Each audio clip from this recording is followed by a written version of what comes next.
안녕하세요. 경제학원론 34번째 시간입니다. 통화정책과 재정정책이 총수요에 미치는 효과. 지난 시간에 우리 총수요와 총공급 모델에 대해서 어떻게 분석하는지에 대해서 살펴봤습니다. 이번 시간에는 수요 부분을 좀 더 초점을 맞춰서 살펴보려고 하는데요. 그 총수요의 변화와 경제 전반에 거시경제에 미치는 영향에 대해서 살펴보는데, 거기에 그 정부의 정책들, 그 총수요를 변화시키는 정부의 정책들, 어떤 것이 있으며 어떤 방향으로 어떤 식으로 영향을 주는지 주로 살펴보겠습니다.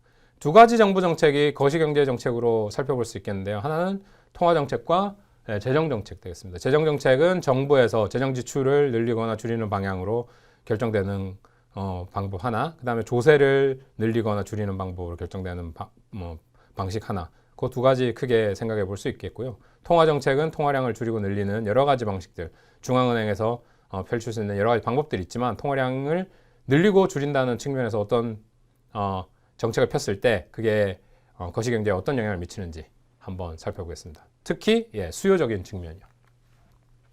통화정책이 총수요에 미치는 효과가 여러 가지 있습니다. 우리가 지난 시간에 살펴봤죠. 총수요 곡선이 하향하는 세 가지 이유가 자산효과, 이자율 효과, 환율 효과가 있다. 인플레이션과, 그러니까 물가 수준과 산출량의 관계를 나타낸 게 총수요 곡선인데, 자산효과, 물가가 오르면 상대적으로 자산이 떨어지는, 자산 가치가 떨어지는 효과 때문에 상승과 반대 방향, 우하향하는 관계를 가지고, 이자율이 올라가면 인베스트먼트를 줄이겠죠. C 플러스 I 플러스 G, NX가 주 팩터였으니까, 그러면 이제 인베스트먼트가 줄어드니까 이자율이 줄어든다. 그 다음에 환율 효과, 환율이 변함에 따라서 총수요가 바뀐다. 상대 가격에 영향을 미치니까요. 그 다음에 그래서 기본적으로 미국의 경우는 이자율 효과가 제일 크다는 겁니다.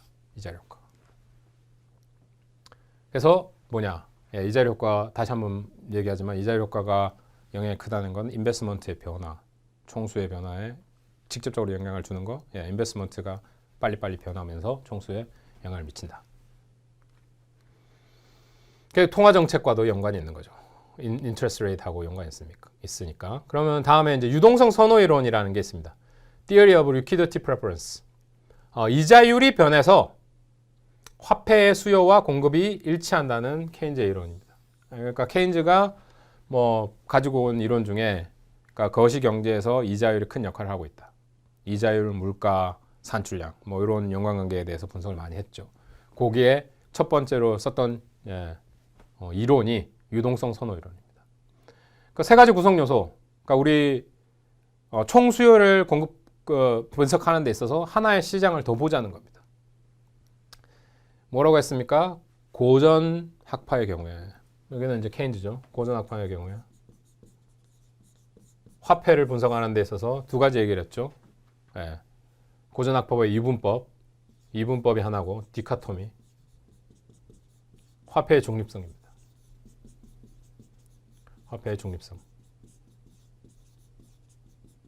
그래서 이 두 가지의 요지를 살펴보자면, 화폐 시장은 실질 시장에 영향을 미치지 못한다. 영향을 전혀 주지 못한다. 근데 여기에 반대되게 케인즈는 유동성 선호 이론을 통해서 이 세 가지 요소를 거시경제를 분석하는데 도입을 했습니다. 화폐 수요, 화폐 공급. 화폐 시장의 균형이 수요 공급에 대해서 오고, 여기 기본적인 아이디어는 유동성을 선호한다는 측면의 아이디어가 되겠습니다. 유동성이 뭡니까? 빨리 캐시화해서 바로바로 쓸 수 있게 만드는 거죠. 그래서 화폐와 공급 수요, 화폐 시장의 균형을 통해서 이게 아니다라는 주장을 케인즈가 하고 있는 거죠. 화폐 시장이 실질 시장에 영향을 미칠 수 있다. 왜? 어떤 경우? 단기적인 경우요. 그래서 그거 한번 살펴보겠습니다. 수요적인 측면. 화폐 공급은 중앙은행이 하죠. 중앙은행이 통화량을 결정해가지고 통제한다. 화폐 공급 자체는 이자율이나 이런 게 아니라 중앙은행에서 딱 여기 지정한 만큼. 물론 이제 채널은 다를 수 있습니다. 재할인율에 대한 얘기를 한다거나, 국채를 발행한다거나, 이래서 통화량 자체를 결정하는 거지, 통화량 자체는 정부에서 정해지는 거기 때문에 이자율에 대해서 영향을 받지 않는다. 화폐 공급은 이자율에 대해서 수직선, 그러니까 영향을 받지 않으니까 정해진 만큼 화폐 공급 딱 이렇게 정해진다는 거. 화폐 수요는 화폐 수요를 결정하는 여러 변수 중에 유동성 선호 이론은 이자율을 강조합니다. 화폐 수요는 이자율에 의해서 결정이 된다. 유동성을 선호한다 그랬잖아요. 현금을 갖고 있는 거를 더 선호를 해요. 근데 거기에 걸림돌이 뭐가 되겠습니까? 인터레스트 포관 코스트라고 하죠. 내가 저축을 해놓으면, 저금을 해놓으면, 그죠? 저축성 예금을 가지고 있으면 거기에 대한 보상을 받습니다. 이자로. 근데 그거를 포기하는 거죠. 거기에 따른 비용을 인터레스트 포관 코스트라고 합니다. 그래서 그런 채널로 이자율이 화폐 유동성에 영향을 준다는 거죠. 되도록이면 빨리 캐시할 수 있고 바로 쓸 수 있는 걸 유동성을 선호하지만 거기에 비용이 드는데 이자율이라는 비용이 든다는 겁니다.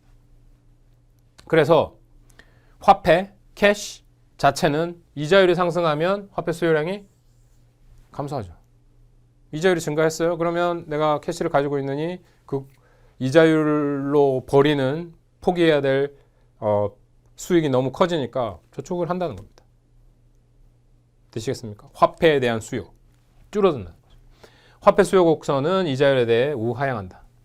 네, 수요 곡선 축을 이자율로 수직 축을 이자율로 잡으면 이자율 변화에 따라서 반대 방향으로 움직이니까 우하향하는 화폐 수요 곡선을 그릴 수 있겠다. 우리 이렇게 수요 곡선 우하향 살펴보고 있는 겁니다. 다시 한번 수요 공급 모델이죠. 화폐 시장의 균형, 수요와 공급이 일치하면 결정되는데 그게 이제 이자율 변동이 수요와 공급이 움직여서 변동된다는 거죠. 이자율이 균형 이자율과 다르면 사람들이 보유 자산의 구성을 조절하고 이에 따라 이자율은 균형 이자율에 접근한다. 그러니까 균형에 수요와 공급이 만나가지고 결정된다는 거죠. 초과 공급, 초과 수요 있다가 차차 조정이 돼서 균형 이자율에 도달하더라. 화폐 시장 균형, 화폐 시장의 수요, 화폐 시장의 공급 만나서 균형이 결정되더라. 그래서 이자율이 균형 이자율이 그렇게 결정된다는 것을 보여줍니다. 그래프로 보시면 이자율이죠. R입니다. 여기는 통화량 M이죠. 그럼 균형 통화량 정해지잖아요. 중앙은행이 딱 찍어서 얘기합니다. 그런데 유동성 선호에 따른 화폐 수요 우하향하죠. 이자율에 따라서 변하니까. 그러면 균형 이자율이 화폐 수요가 변함에 따라서 적정한 수준의 중앙은행에서 공급된 공급량과 만나서 균형이 결정된다. 균형 이자율이 결정됐고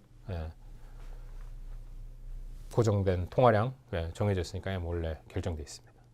이렇게 화폐 시장 균형을 구할 수 있다. 화폐 시장 균형 가격 뭐가 되겠습니까? 균형 이자율. 균형 이자율이 결정된다는 거죠. 그래서 화폐 수요를 도입하고 화폐 공급을 도입해서 화폐 시장 균형이 어떻게 나타나는지를 살펴봤습니다.